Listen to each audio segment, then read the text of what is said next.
is advised. Hey everyone, this video is brought to you by Audible. Audible is offering you a free audiobook with a 30-day free trial membership. All you need to do is go to audibletrial.com/BGUnlocked. The link is in the description below, and now enjoy the video. Hey everyone, welcome to the discussion for Euphoria, Build a Better Dystopia, and its expansion, Ignorance is Bliss. Alright, so this is an older game, obviously, so probably no one's watching this, but, I love Stonemaier games. Yeah. Like, a lot of their games just resonate well with me. Scythe is still my favorite game of all time. Oh, I agree they made Scythe. Yeah, right? They did Scythe. They did... It's such a departure, They did like Between Two Cities. Wise. No, yeah, Between Two Cities. And then they did the Between Two Castles of Mad King Ludwig. Then they've also done Charterstone, which we've done. And then they did Wingspan. Yeah. So they just do... Oh, they did... the one that I didn't really... Tapestry as well. That was probably their only one. That was their Civ Light game. That's right. Oh, yeah. That I didn't really... That I still don't really care for. I don't think anyone really... No, a lot of people love it, but it's... Anyway, so and then they've done Viticulture, which is... So they almost hit the nail on the head every single time. What do you guys think of Euphoria? I like it. I like it better this time. I feel like the first time I played it, I was like a little head rolling. And we've played this actually quite a few times. I think it's the third time I played it. I feel like I don't remember playing it quite a few times then. Yeah. But I feel like this time, I got most of my stars out, which always means that I'm grasping something. So I like it. Yeah, you got 3 stars out. Devin was at 2. I happened to kind of figure out a quick engine once I got this guy out. I was like, oh, okay. I think. So what did he do? I forget. He allowed me, whenever I go to the worker activation tank, I get a worker. In addition to that, I can get another worker and a resource. But I mean, obviously, he's used for like almost 1 or 2. Because once I bring the people out, then it's like my first knowledge check. It's almost guaranteed to. Right when you're at 4. Yeah. Yeah. But then I was like, oh man, I can do a couple things, and that's where I was doing the subterranean tunnel, which was getting me the resources, and I was going to go up there to place one, and then it just happened to work out. Right. When you can't place on empty space, it kind of cripples you. Yeah, that's... Yeah, so yeah, okay. Yeah, so that one was my bane. Right. There's this game, I like it too. I think it has some flaws, almost some dated flaws that they've only improved upon in other games. Yeah. But I think for the most part, the game's pretty simple. I think one of its biggest downfalls is, you know how in most worker placement games, there's usually like a progression. You start off slow, then you kind of get a groove going, you kind of get maybe your own engine, and then you go off from there, and then you just get a bunch of points. I feel like this one is like, it goes up, you hit that, and then it falls down again. Because there were multiple times where it's like, we would like run out of stuff to do. Like, well, I've built all those. These are all built. Okay, I guess, what do we do now? I guess we'll try and go get some cards so we can place, like, here. Because it definitely does encourage you to go for those workshops pretty rapidly. Because the debuff can be horrific. Yeah. And they're so easy to work on. Just like put one dude, one resource. Right. There you go. That's easy to get. Of course, that's what everyone's rushing for. Right. Early game. Right. Which I like. I really like these markets. I wish there were more like on the board. Because they do have that neat balancing act. It's kind of cool where it's like the whole theming is that we work together. Oh, you didn't work? Oh man, what the fuck's wrong with you? But the good news is that you can go back and place a star on it. It's not one of those games where it's like, oh, you didn't help, sorry, that's going to affect you this entire game. You stupid bitch. Because there were a few where it's like, okay, I'm going to go here. I built one by myself. I think you built one by yourself. And then Kat got on 2. So she helped me up here, and then she helped me over here. And then I helped you on one of them up there, which is still pretty cool. So yeah, it's... This game is interesting in its worker placement because of the die mechanic.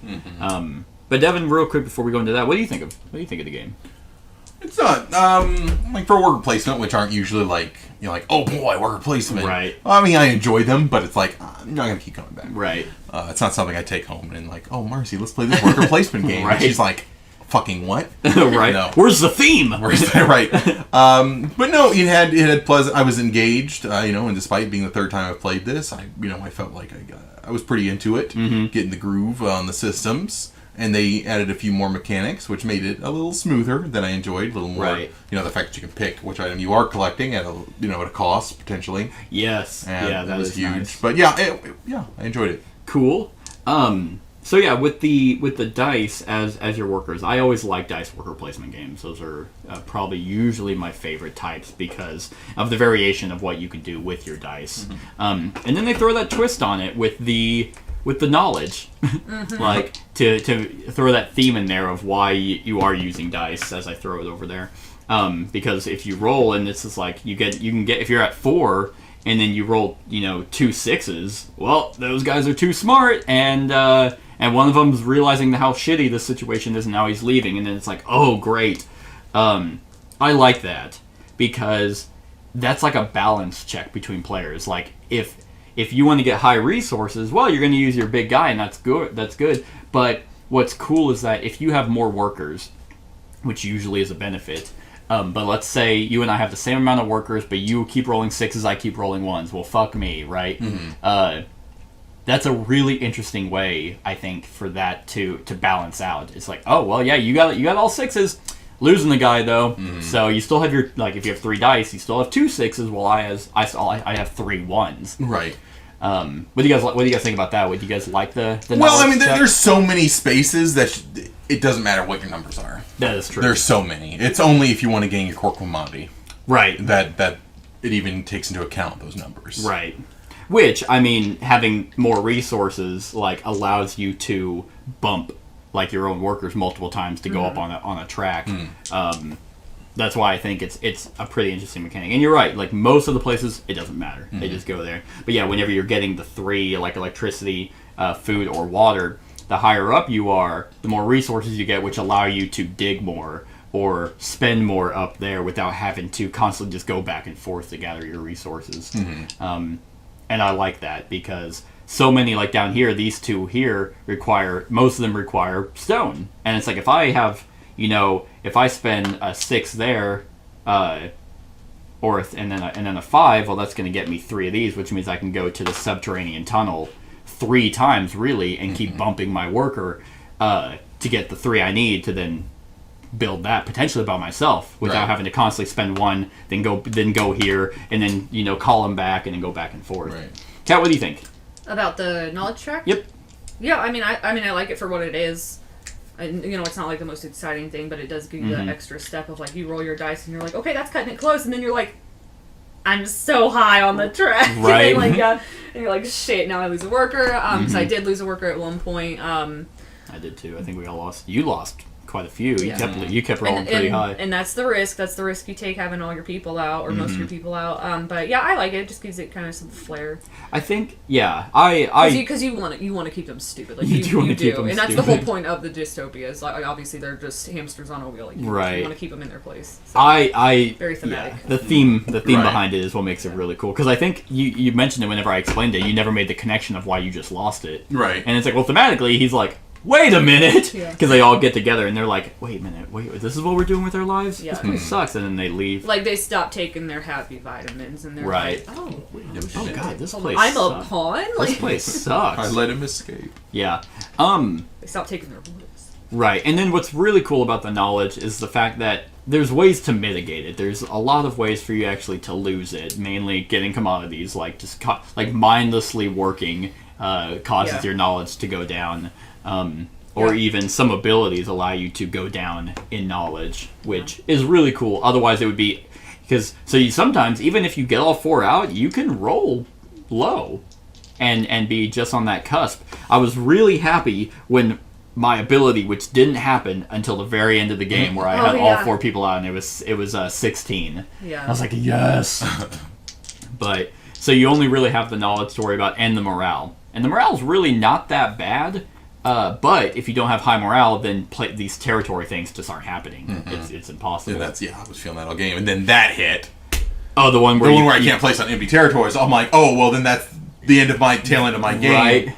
I was surprised you didn't go for that one. I was this one before these 2. Yeah, I should have, but hindsight. Well, it's like the bear came up and gold was easy for me. Like he was right there, and I was like, oh, that's an easy go for. That's true. And so I was just kind of waiting for them to bubble up. Right. Stutter. So what do you guys think of the... now this is in Charterstone, and I think a few other worker placement games. What do you think of the worker bumping? Oh, I love worker bumping because do too. it can help you so much. Like if somebody's just like, I really have to go there. Like here's a worker bag. Like Yeah. I really have to go there. It adds a small thought, because in most worker placement games, you have a meeple. You I go here, no one can go there. That's everyone's spots start filling up. And then there's other games where people are trying to innovate that type of worker placement. But I think the worker bumping is such a smart thing because it's you have no workers out. I know your next turn is literally going to be to just call them back, so you're not doing anything. It's but I really could go there, spend the 3 resources and place a star, but that'll give you a worker back, which will let you get another turn. And it's usually not really that big of a deal, but I like that small thought where it's not game breaking if you're like, okay, if I give them the worker back, then they can do this. It's never like that deep, but it is just another thought process into the worker placement. Devin, what do you think? You like the worker bumping? Or The worker bumping, I mean, it's an extra layer. Because then, you're giving them an extra turn. I mean, you pretty well covered it. Yeah. It's definitely, different than just, line them all out. It's time to call them back. Yeah. You can give someone else a bonus, but to benefit, what's the word? Expedite your agenda. Yeah. Yeah. Yeah. So that's the cost, you pay. So Right. it's Cool. an interesting mechanic. I mean, really, other than that, the game is relatively short. About an hour and a half, I think, is what our game took. Extremely simple, kind of for what it is. But I feel like if it was any longer, it would overstay its welcome. Mm-hmm. I was kind of ready for it to end. Yeah. Right. The last 2. And we were all right there. Any one of us could have easily just kind of figured out an agenda. Kat, you had 3 left. And I was sitting there, and then Devin, I was looking, I'm like, Devin has 2 stars too. But then I was looking at your guys' resources, and I'm like, oh, they don't have any right now. Okay, I'm like, I think I got it. And then Devin at one point was like, yep, I think this is it. And I thought you saw what I was going for. And I mean, when I saw that you were like, oh, you're generating a stone and a resource, you can still place on empty spaces. I knew it was over for me. Oh, right. Because I wasn't gonna, get over that anytime soon. So I let that set too long. That was my own fault. Yeah. I think if I also I should have put a star here. I was holding on to this, and then I realized because that's why the glasses were free. I actually still have the glasses. I'm like, oh, I'll just do that. But then I remembered that the glasses are for the left side. So I'm like, shit. If I want to do the 3 and then this to win, I need 5. And then I realized... so one's for only one side? I thought you could just have the one specific. No, or just 2 generic. No, it's the one specific for the left side, or the 2 for the right. Really? Because it doesn't give me any other indication. I think that's what it said. Yeah.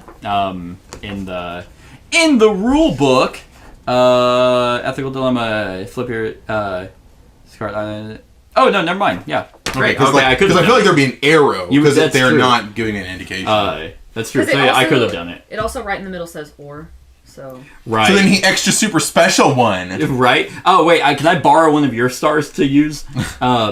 Yeah. So I could have done that, but it ended up working out just because this moved up. I for sure thought I was losing at one point because I think Kat and I were bumping this up, and then it's just okay, everyone, you guys are real. Oh, and you place a star on everyone. Oh, and I heard you say that earlier. And I'm like, oh. Because, I knew I had the 2, so I'm I'm doing 0 work on this, because I know they both have greens and they're going to want it. Yeah. So that's why I... Right. See, I thought it was you put 1 on 1, but nope. And that's another cool thing, is these recruits. They're really good. Well, some of them are really good. They're situational. There's a bunch of recruits in here. And I like how you're not going to have, a plethora of them to remember all their unique abilities. And some are kind of game-breaking, but usually they're all beneficial in some way. But what's cool is a lot of games, usually you want to divide and conquer, have one of each. But this one, it's if you want to keep trying to get faction cards and then you get one of, the same one, that's good too, because because that's interesting, because you have to have one to gain the benefits of that faction. Yes. So, but by having the same type, that's a huge pile of stars. Exactly. So you have that balance of, okay, if I have one of each, then everywhere I go, I'm getting some ability. Or I can try and go for the same and then just push for the end and be like, boom, boom, boom, 3 stars if I have 3 out, or 2 in both your cases. Because whenever you reveal all the hidden workers. So I like the allegiance track. I think that's pretty cool. The tunnels, I think, are kind of neat as well, just because you have to work to get them up, and then once you get there, then it's like, oh, great, that's a fantastic place. I can go there and get 3 food, because now they're sneaking in and stealing from the farm, or from the hydro plant, or from the generator. Let's see. There is... You guys have any negatives, really, about the game? Besides the contradiction of... That was pretty much it, yeah. Yeah, there could be some clarifications on Right. those aspects between the... It was easy enough to, like, figure things out. But Right, yeah. it was a quick Google, and luckily Jamie is pretty active on social media or Board Game Geek, so he specifically answered, which was And that's awesome. always nice. It's not like, KDM. Let's not get started on that. No. It is nice that you can find them relatively quickly. But, I mean, that's my only real, like, kind of squabble with the game is it's just like, okay, well, I want to do this, but, like, just to clarify, can I? Like, Right. Can I really? Right. Or, yeah. So. I mean, no glaring weaknesses. Yeah. I'm just... it's kind of Could one of be those games maybe, I have like- a difficult time, getting to the table without a specific group of friends. Right. I honestly forgot But we that had that it. goes for any board game, because board games are pretty niche. It's hard... Well, not super niche, but Yeah. there's so many anymore Yes. that it's hard to... they're making them in such broad fashion, there's just different types. The Right. market is Oh, yeah. saturated. Oh, yeah. Like it's like specifically, I wouldn't bring out Feudum unless I was already specifically playing with people who had already When you played go to the it. autistic shelter. You need a shelter where And they I keep just- all of these. Right, and then it's just like everyone's into it. But yeah, it's like there's specific games that are for specific people. But I think this one I'd bring this one out before I brought Scythe out.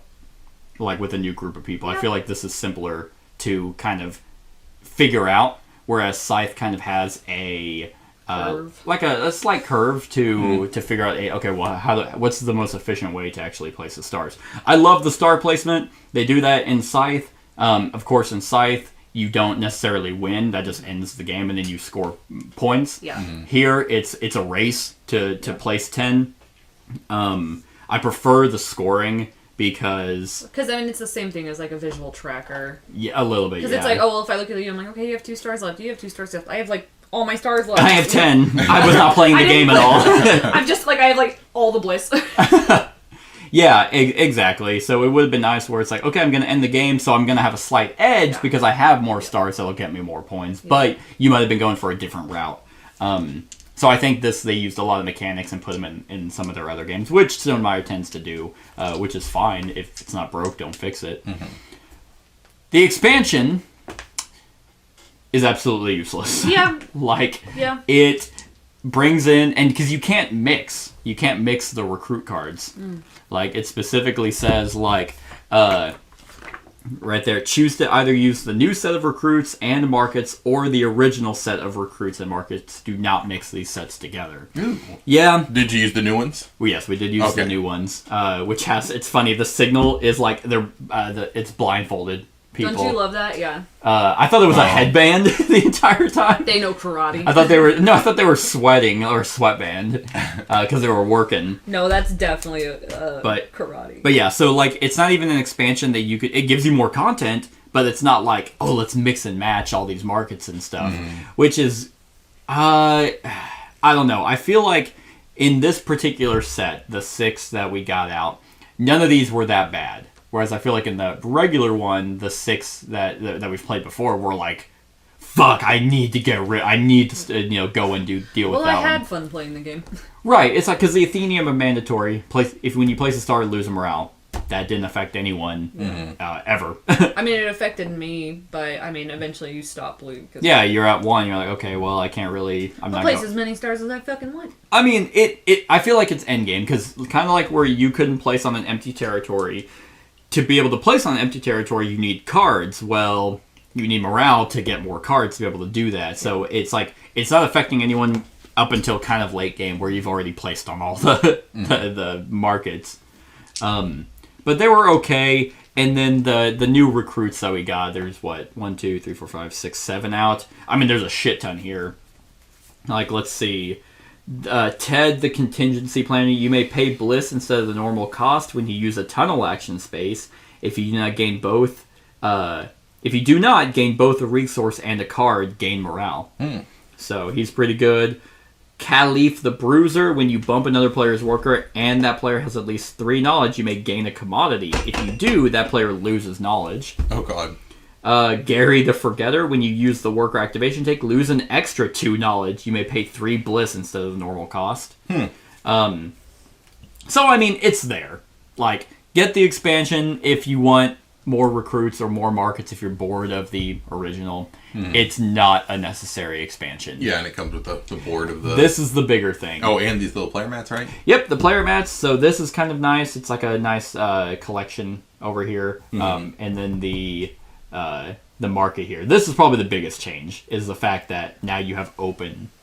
You okay? Oh, yeah, sorry. You're sitting there like, fuck, shut up. No, it was just one of those deep breaths that you take, because you just have to take a deep breath. I was You're just centering my... It's like, I'm gonna The stab market him is in- shit. I have some stuff to say. No, I was just taking a Yeah, deep breath. it's there, but I feel like the expansion is actually kind of expensive. Oh, is it? I feel like it was like, for what you get, it doesn't change the game really at all. Really, the rule changes are, okay, now if you have doubles, you have to spend morale to place both of them on your turn, which is a rule I actually like in general. Because it can be kind of broken, because then you can have that engine like going. Well, it seems like from what you've described to me so far, they have tried to mitigate as much luck as they could. It sounds like Because the doubles, that was luck, and getting to place both of them. Oh, looky there.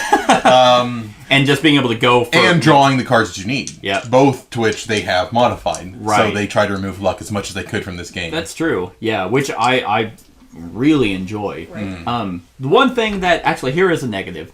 In a lot of games, it's like if you can't pay the cost, you can't do the ability. Yeah. Here, that doesn't seem like the case. So, for example, if I rolled 2 doubles, and it's like, if I don't have a morale to spend, can I still place both those workers? You would think no, but you can't recall your workers if you don't have a morale to spend. So it's like there's still contradictions. And, well, for this ability, you don't have to spend the morale, because otherwise you can't get your workers back. Yeah. Right. But to be able to do an action, it's like, do I need the morale? So there's not a whole lot of clarification there. And I think that's just because it's an old game. Yeah. I mean, it is kind of dated in that It's sense. showing its age, yeah. You can easily be like, just talk with your group. It's like, okay, I rolled doubles. Oh, wait, do I have to spend morale? Yes, you do. But what if I want to retrieve? No, you don't. But I'd like the hard and fast rule. But yeah, that's a good point. They did try everything to remove luck, because the game could easily sway in your favor if I'm like, oh, well, look at that. Okay. Oh, I'm not even losing people, but I still have all my workers. And it's like, great. It's not my fault that I rolled high. So yeah. You guys got anything else? No, Like, not really. that's pretty much it. Covered. All right, cool. Good stuff. All right. Just wanted to make sure you guys had your chance to talk, because Yes. I fucking hear it all the time of like, I wish the guy would fucking shut up and let the other people say stuff. Oh. And it's like, I'm just like, fuck we don't off. have that much to say. This is kind of his hobby. We just like playing games. Right. We're actually shackled to the table. Yeah. Anyway, next game. It's been 4 days! Next game. Yeah. Next You're the Euphoria sleep again. depriver. Sleep depriver.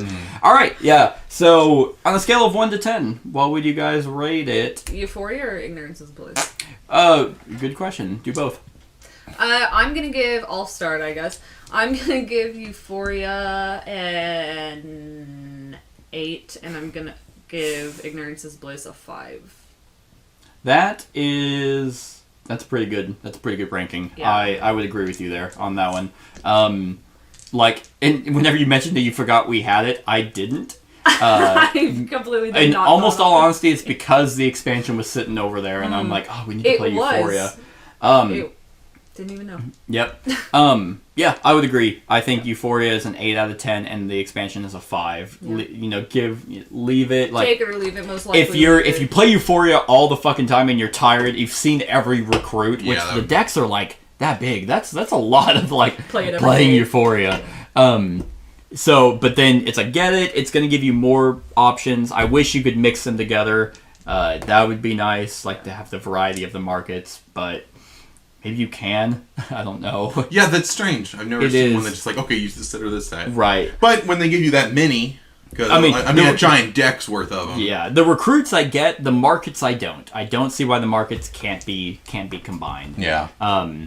So I mean, maybe give it a shot. I don't know, Yeah. but Rules are made to be broken. right. So yeah, I give the expansion a 5, Euphoria a 10. A 10, yeah. It is not my favorite Stonemaier game. Yeah, that's fair. Like I like it. I'd say I like it Wingspan. over Charterstone. But Between Two Castles, the Mad King Ludwig is so fucking good. That's a good Scythe is still my favorite. Viticulture I'd play over this, but it's like right in the middle of their games. Definitely like it better than Tapestry. Yes. I like this better than Wingspan. Fuck you. Wingspan is fantastic. No, They're probably the that's same. just personal preference. I like that one. So Devin, Oh man, I mean, being that worker placement is like my super jam. I mean, I think an 8 seems like a fair score. yeah, I mean, it is a well thought out, good mechanics game. It does what it set out to do. Yeah. That's my theme. They did what they wanted to do. So I will share your guys' 8.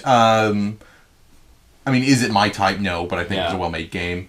And then the expansion, I appreciate the addition of the luck mitigation. yeah. You know what? Actually, that's true. I will bump it up to a 6 for that luck mitigation. Right. I mean, if they could have just done that, like that could have been just a patch. That's If true. that feels like a patch. It's true. You paid for the patch. Right. I mean, the extra stuff is nice. You bought the stuff really just to kind of organize a little bit better. Right. Really. But then some games expansions, it's just like, oh, what's all this extra fucking stuff? Yeah. Oh, now I have Right. to deal with that. And then someone like plays with that and like, oh, I just won the game because Yeah. I did the alternate. I did all the expansion stuff. I'm like, I didn't want. I wanted to play with the original game. Right. So it wasn't too much. How much was that? I'd have to look it up $60 again. $45. $45. No, I No. don't know. Cash. I mean, I just say numbers. Shut up, And Kat. I just try to guess the best I can. I'll just copy. I'll copycat because that feels good. And it feels like a good jellies, a good belly feel. Yeah. 5. I'll give it a 5. Good mouthfeel. Good mouthfeel. Yeah. I mean, extra stuff's nice, but I'm like, I'm not gonna play enough to really benefit from that. Right. But to someone who does, yes, you will enjoy it. It is on about 30 Okay. bucks. Yeah. So, and on Amazon. Yeah. I shouldn't bring up price anymore because I have no room to talk. You're just like I kidding. know what I spend money. So that's on Walmart. On Amazon, it is 40 Aha! bucks. I felt like it was higher. And whenever I got it, I'm like, really, this tiny ass box? That's so weird on Amazon. Usually they have the best. Yeah. So roughly 30 to 40 bucks. So that's kind of why it bugs me. And a now little look bit. at what is it on BBG? No, On BBG, BB. BGG, and BGG. that's. BGG. Well, I don't even know what you're talking about. Big Goopy Kiss. Big Do not booty buy- kiss. No, you don't buy games. It's Cool Mini or not. Oh, no, it's not. It's no. Cool Stuff Inc. Wow. But anyway, so that's our thoughts on Euphoria and its expansion, Ignorance is Bliss. Let us know what you think of the game in the comments below. Other than that, like, comment, share, and subscribe, and have a wonderful whatever time of day it is for you. Hey everyone, thank you for watching, and I really hope that you enjoyed the video. If you would like to see more of my content, go ahead and click that subscribe button and the bell to be notified whenever I upload any new content. If you feel like supporting the channel, you can go ahead and click that Patreon link to be taken to my Patreon, and any help is truly appreciated. Other than that, stick around for any other run-throughs or reviews or cool top 10s or whatever I feel like putting on. Other than that, like, comment, share, and subscribe, and have a wonderful whatever time of day it is for you.